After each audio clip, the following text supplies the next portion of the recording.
good evening, ladies and gentlemen. Namaste and a very warm welcome to all of you to the Blub World Web Talks 213th episode. In the last 212 episodes, we have talked to, interacted with more than 3,000 school leaders on this very platform where they have shared their ideas, opinions, innovations, and what all new are they doing in the education space.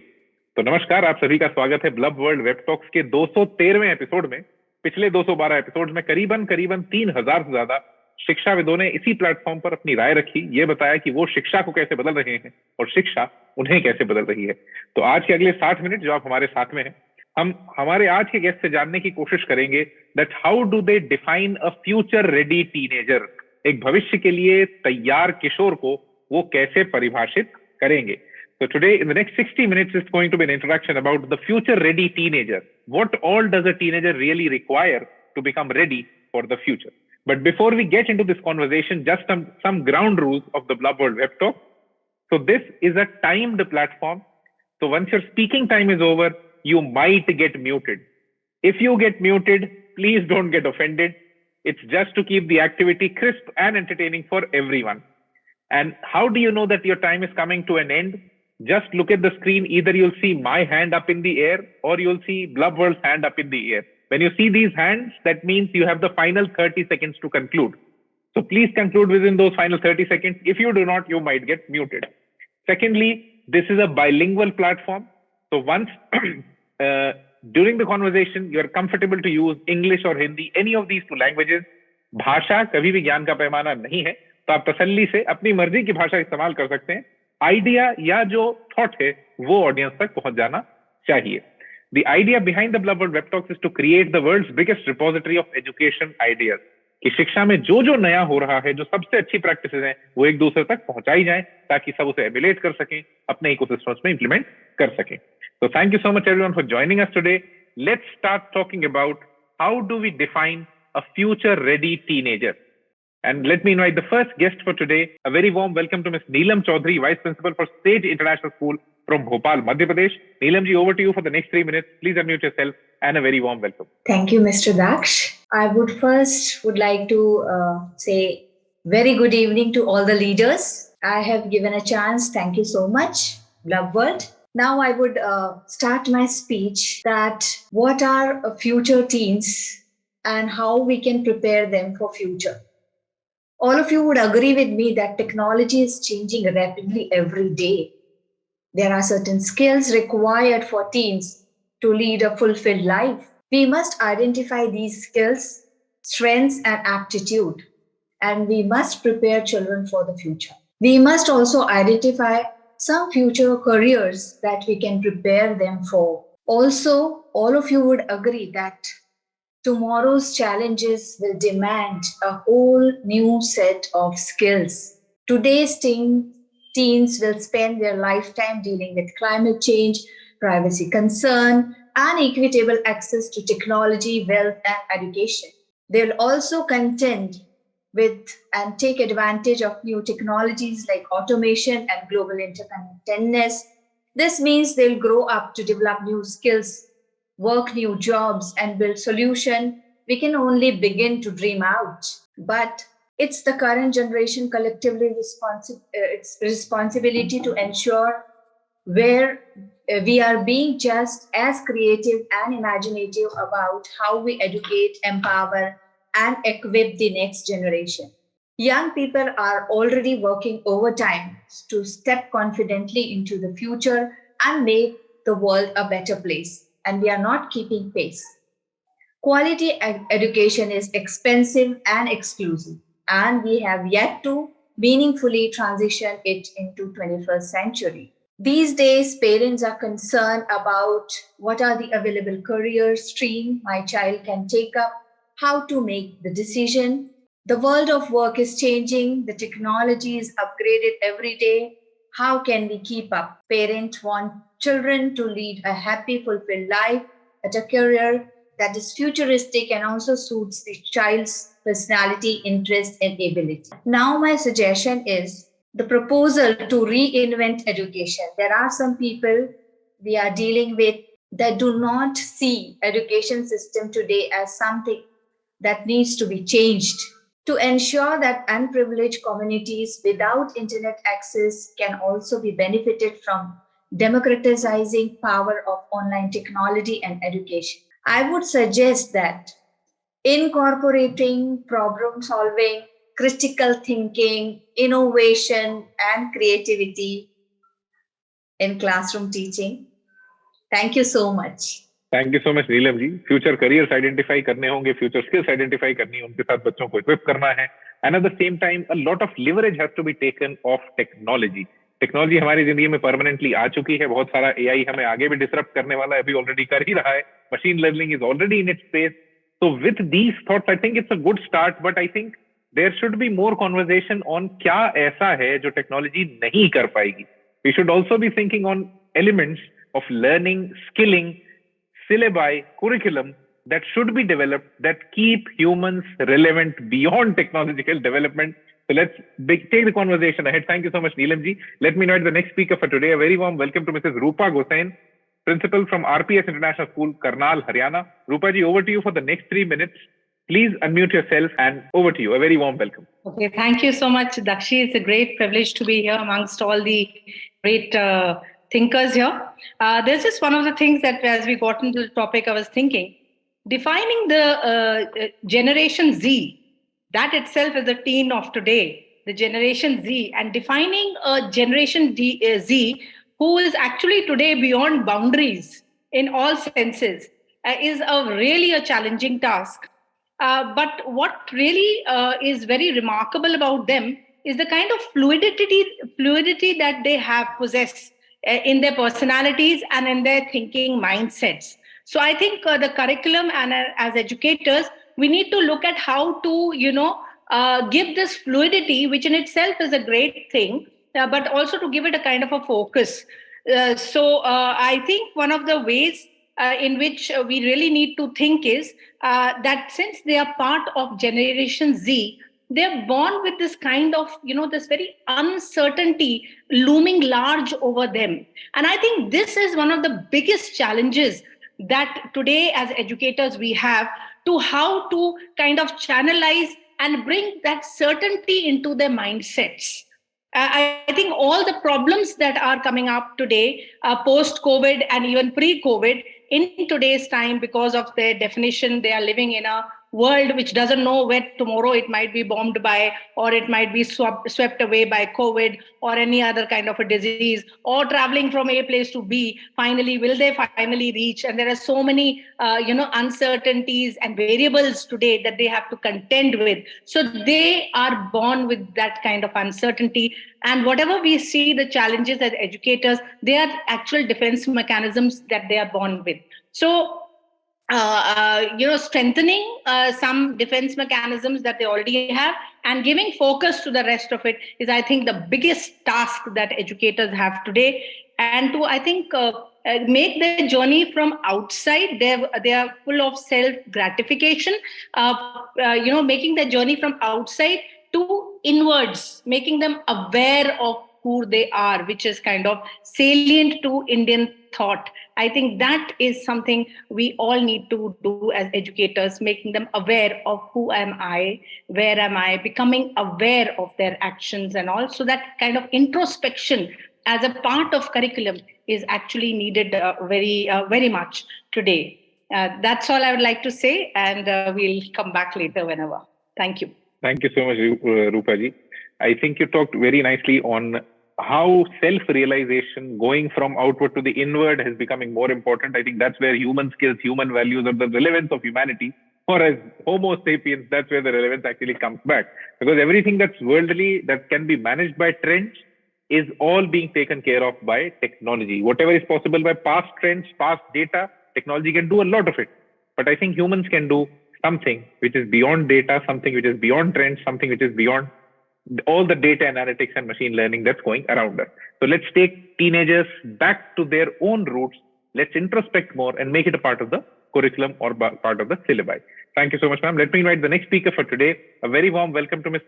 Swapna Aphale, the principal of the Oriental School from Bhopal, Madhya Pradesh. Swapna, ma'am, over to you for the next 3 minutes. Please unmute yourself and a very warm welcome. Thank you. Good evening, everyone. And wonderful start that we had talking from technology to inner self. This is something really interesting that I would like to talk about. When I see children right now, these days, I have a teenage daughter and I know how they're going through all this time. The area that the children are, what I feel that the smart teens that they call themselves, having a lot of good gadgets and a lot of technology, they do not understand what is it, the life skill that they talk about. They're in a fantasy world of their own because of the availability. Probably past 2 years, they have been in a world of imagination, right? Where everything is very hunky-dory in the world, where they see the serials and all those things. But when you talk about the reality, it is missing out there. As an educator, when I see my children in school, they have completely lost touch with real life. What I personally feel. So the smart teens that we have to make sure what we're talking about as an educator, it is our responsibility to make sure that whatever they are learning should be connected to the real life situation. One thing, technology, very importantly, looking into inner self. How will we do that inner self, that value, that morality, that everything that we're talking about, we are only the role models for that. And for that very important thing, you need to communicate with the children. What I have observed that in past 2 years, my students have lost human connection with human touch. That is missing out. So there were online trainings, online things. Children are finding it really difficult to make human connection now. Avoiding teachers, avoiding parents is what they're doing right now. So we need to bring that human connection again. Then, as Roopa ma'am said, that we need to make them look into our own self. As Neelam ma'am said, that we need to connect them to the technology and tell them the best and the worst part of it. Because not everything can be done with technology and not everything can be done all alone. We require a hybrid combination of both. And we also require that the children have those values, learning the life skills, which is very important. That smart teen is person who knows how it is good to talk to the people, connect to the human beings. Because as Homo sapiens, we are social animals. We need to interact with people. We need to talk to them. We need to be interactive. We need to learn that human touch, connectivity, values. That is how I think they will become smart and the future ready teens. I feel that's my takeaway for this. Thank you so much, Swapna ma'am. That communication would be the essence of it. Human connect would be the essence of it. Let them give that space that they can build those connections again. COVID ने जो disruption कर दिया कि जहाँ पे हमें human connect से थोड़ा परहेज हो गया. We started avoiding humans now and we prefer technology. That when I see a person on Instagram, I'm happy to see them. But when I see them in person, I have mixed thoughts. So this is the challenge that we need to go beyond and take the teenagers beyond as well. क्योंकि भविष्य का जो human being है उसको वापस शायद past के Homo sapien जैसा होना पड़ेगा, तभी जाके they'll be able to build better society. So thank you, Swapna ji. Let me invite the next speaker for today. A very warm welcome to Mrs. Vidya Guruprasad, the principal from Jain International School, Bangalore, Karnataka. Vidya ma'am, over to you for the next 3 minutes. Please unmute yourself and a very warm welcome. Thank you, Mr. Daksh. Good evening to everyone, all the speakers here, and as well as the audience out there. A very good evening to everyone. My compliments to Mr. Daksh that your Blub World magazine and under your talented mentorship, there are beautiful talks like this. I have seen a few more videos across, and I think there's a lot of my brainstorming happening across the educators and the teenagers and parents, and bringing out a lot of parameters which can help them to be future ready and many more aspects.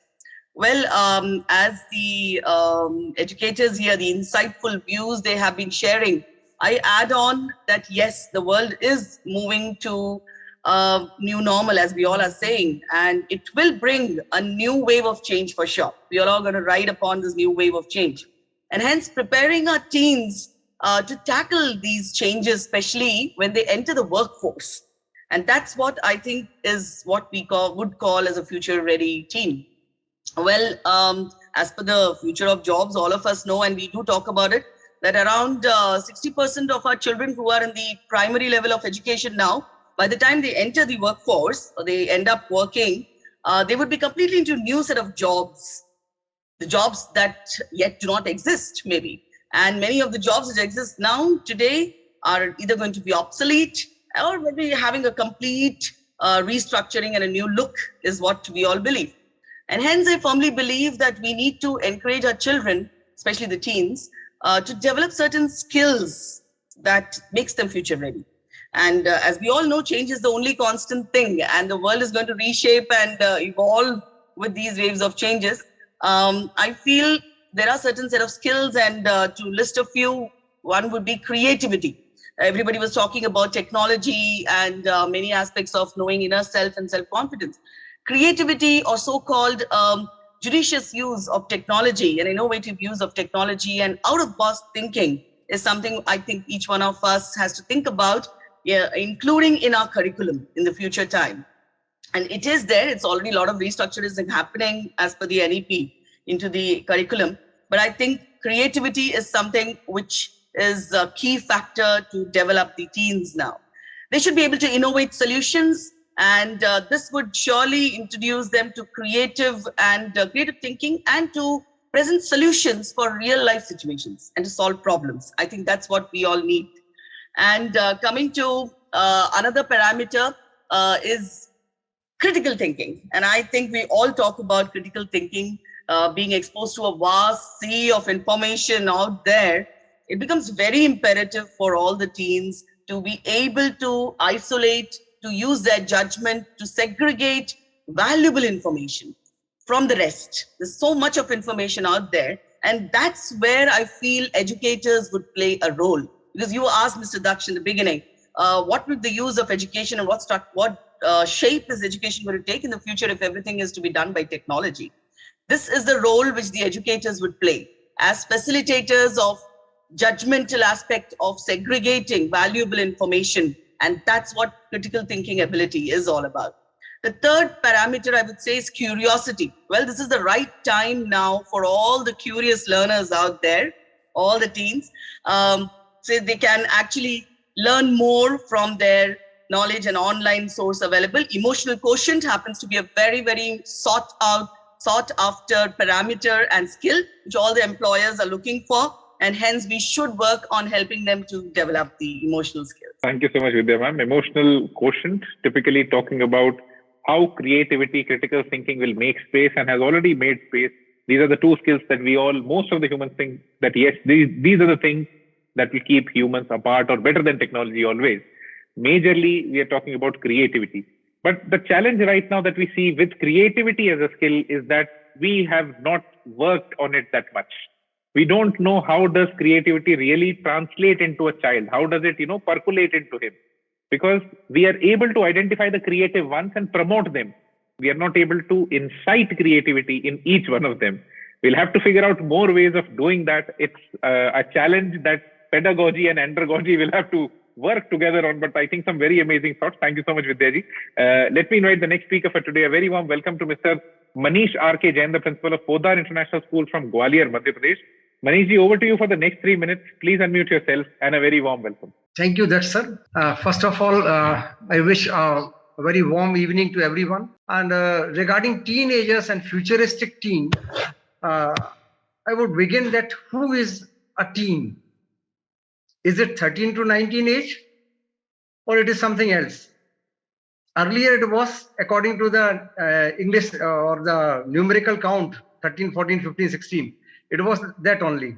But now scientists have revealed that teenage is most matured at 25th and it can begin at the age of 10. So 10 to 25 is the right age of the youth or the most matured people at 24, 25, something like this. Now comes the futuristic teen. If I define a futuristic teen in one word or on one sentence, a futuristic teen or a smart teenager will be that person, boy or girl, who is equipped with life skills. Life skills include everything.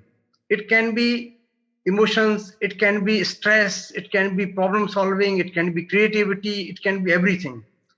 And how things are going to change in future and how we have to prepare the teenagers, I would like to quote with some examples. For example, can somebody tell me which company do you think will dominate in future in the world of medicines? Any company you can name. It can be Cadila, it can be anything. But I'm really sorry to say, none of these companies that we know today, Ranbaxy, Cadila and others, they are not going to dominate. It will be an electronic company dominating the medical world also. It can be Samsung, it can be anyone else. because now the future is going to come, the health is going to overtaken by technology. Chips will be there that will be inserted in our bodies, and before we get an attack or a stomach attack or heart cardiac attack, whatever, message will go to the hospital, a call will come back to us. You are about to get a heart attack, kindly lie down where you are. Within 10 minutes, we'll be there to help you. The ambulance will be there.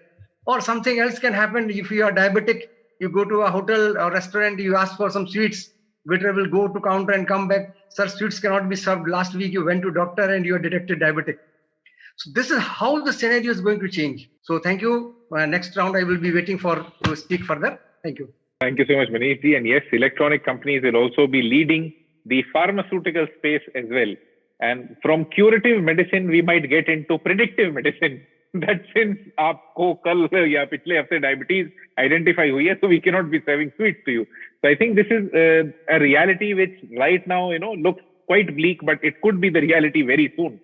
Just some days back, when we had a parliamentary session of the World Teen Parliament, one of the guests shared this very thing, that the current teenagers are going to be the next centenarians, because their life expectancy is going to be 100 years, because that's the kind of technology, that's the kind of medical support, that's the kind of health support that they will be having.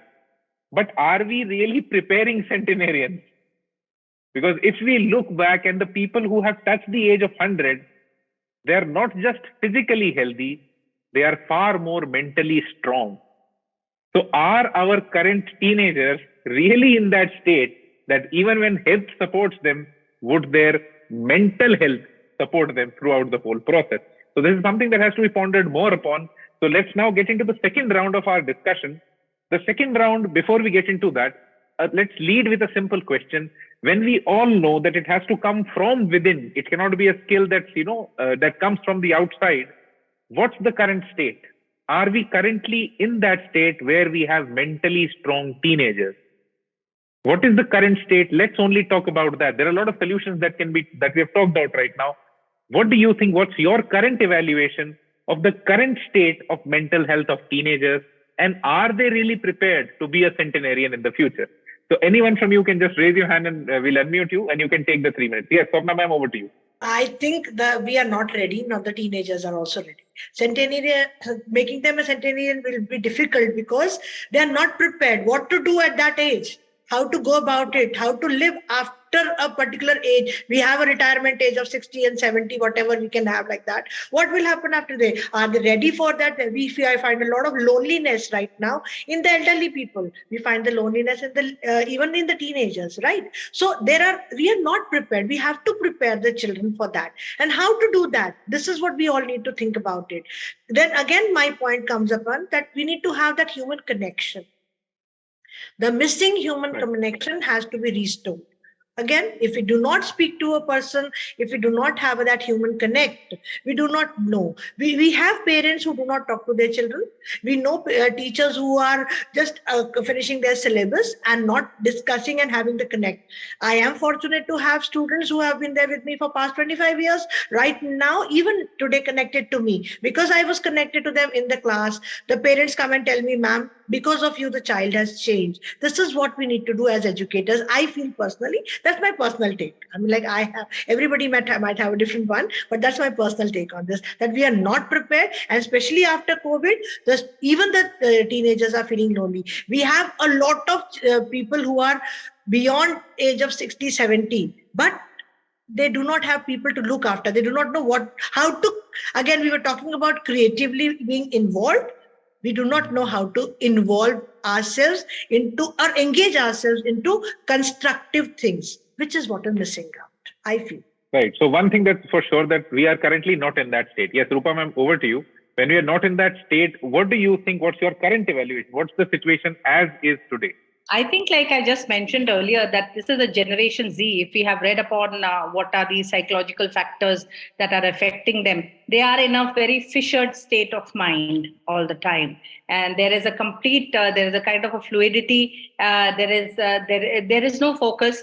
And what we really need to do is, there is no resilience. Like one of my key statements at any point of time interacting with the parents is, for me, education is when the child is able to make a correct decision, there are two paths and he's able to take the right one. That is when we have educated him. 100 on 100 obviously is not an education that we are giving them. So that building that kind of resilience in them, inside them. And I think one of the key factors on how to achieve that is to give them constant constant periods of awareness. Let them become aware. Give it to them to decide. You tell them that, okay, you did this. Now, what do you think you should be doing? And as a measure of correction, if you can get spiritual text into the thing as a measure of correction. So, you don't find that fellow or don't make him run around the field, but you make him, say, chant a shlok of Gita and say the thing in the assembly as a part of correction. So slowly they get, that awareness is coming of what is right and wrong. I think that is what basically is missing, because sense gratification, instant gratification is what this generation, the foundation on which this generation is standing today. Thank you. Instant gratification is something that they rely heavily on. And I think you suggest as a solution that if we want to build centenarians, let's take them back to spirituality. So is spirituality really the solution of, creating those centenarians? Whoever wants to add next, you can just raise your hand and I'll invite you to speak next. Do you really think that you'll be able to create centenarians? Neelam ji, over to you. I would like to mention that we really need to take care of the mental health of our children. And it is not only these teens are responsible, actually parents also should contribute.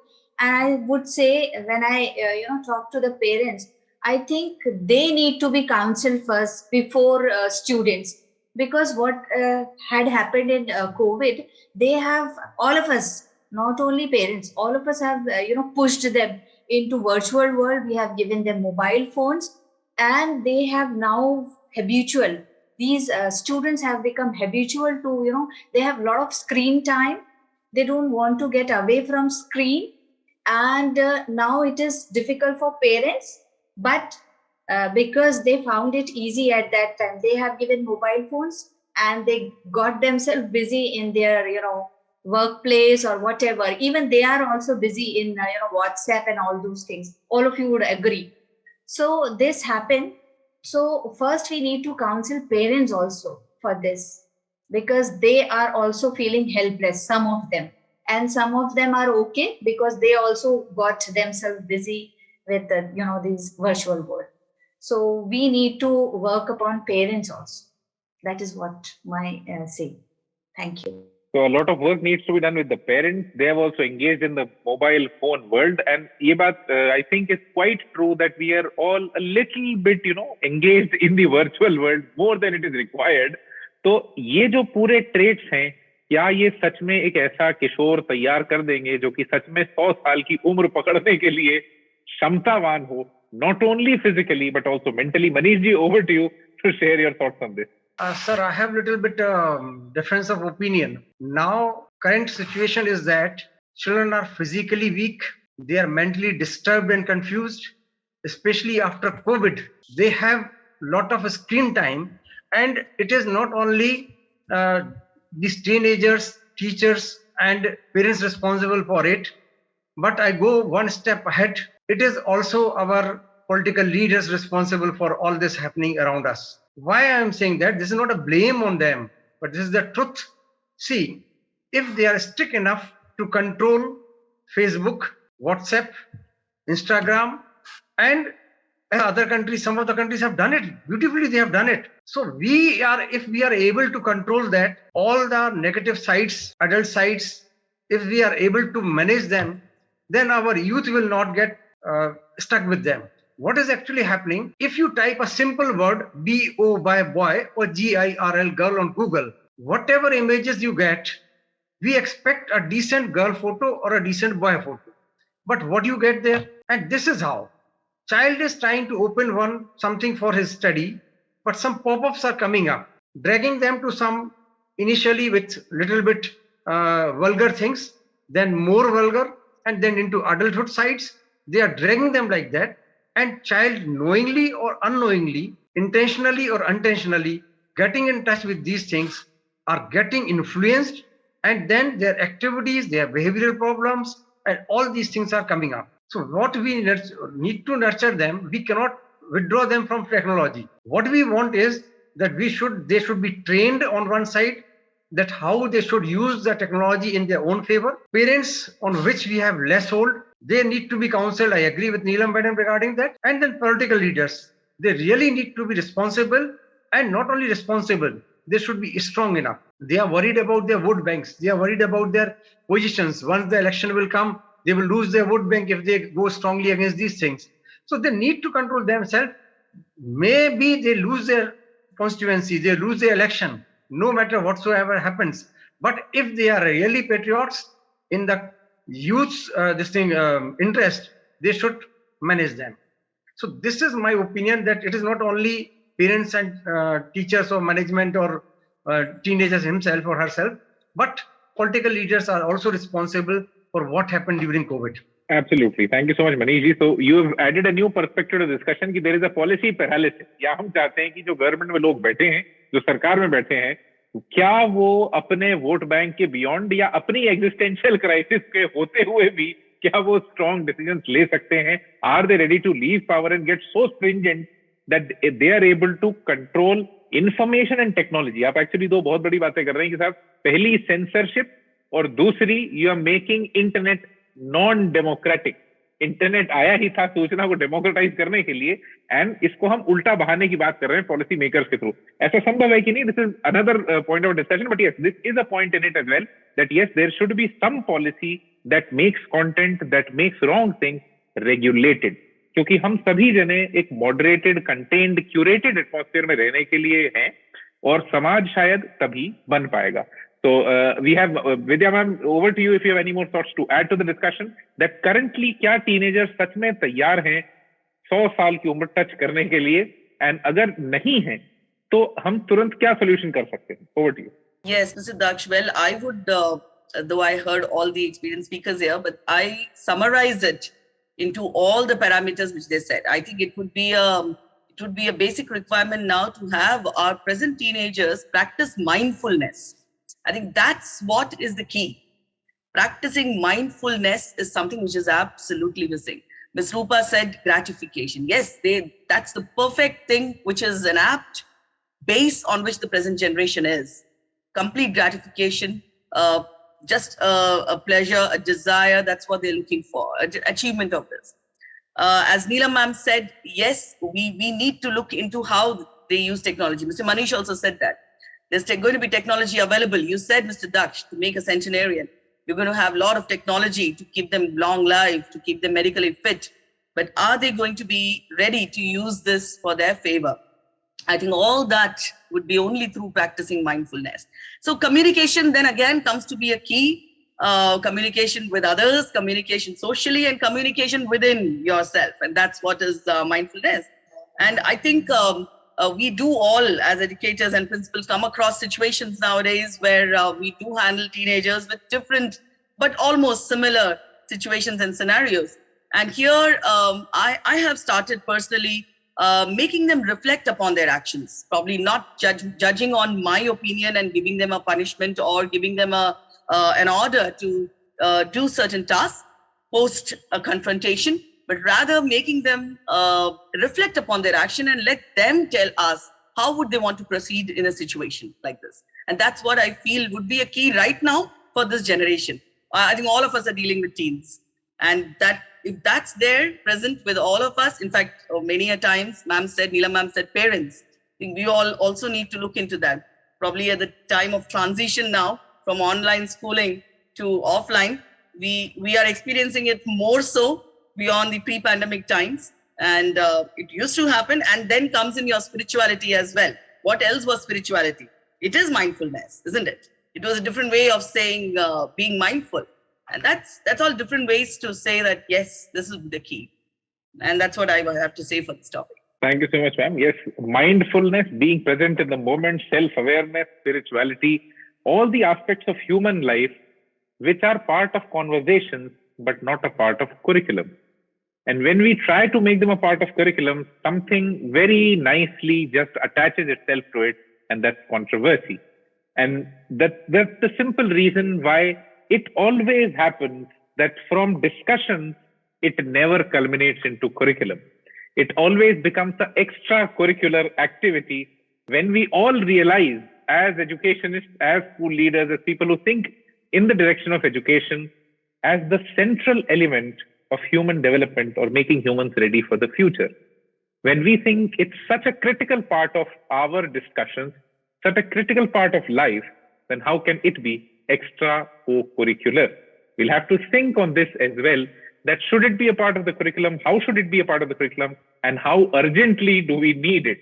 Because that's one thing that's for sure, that the kind of teenagers that we have right now, they will have a life expectancy of 100 years. So will they be able to use those 100 years well is the question. So before this call comes to an end, while we were working with so many teenagers since 2014, we started with a simple idea that when you talk to teenagers, most of us don't believe in them. Most of us think they just revolt, but we actually forget a lot of things. They're not getting the right kind of content. They're not getting the right kind of stimulus. That's where our institution started. We just said one thing, let's give them new stories. Let's find teenagers every month from across the globe who are doing amazingly well in life and share their stories to many more teenagers. That's what Blub World does every single month. We try to find out teenagers who are doing superbly well and share their stories with many more teenagers. The idea is simple, give them new stories. And that's where around 2 years back, the World Teen Parliament was born, which is by the grace of God today, the world's only and the biggest parliament of teenagers supported by UNESCO and a lot of institutions across the world. The idea of these institutions, these activities and these practices is pretty simple.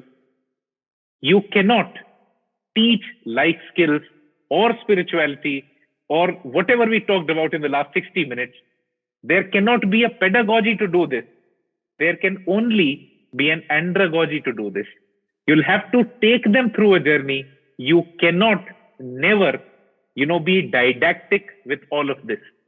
Because when you want to be didactic, it is curriculum, and that's where all of this does not find space. So I hope after the end of this call, there'll be something more interesting that you will be experimenting within your institutions and sharing the results and those experiments with many more people across the world. So thank you so much, people. This was the 213th episode of the Blub World Web Talks. I hope you enjoyed. If you enjoyed, and if you want to attend the future sessions, open your audio and say a big yes. And thank you so much for being here with us. Have an amazing evening ahead. Thank you.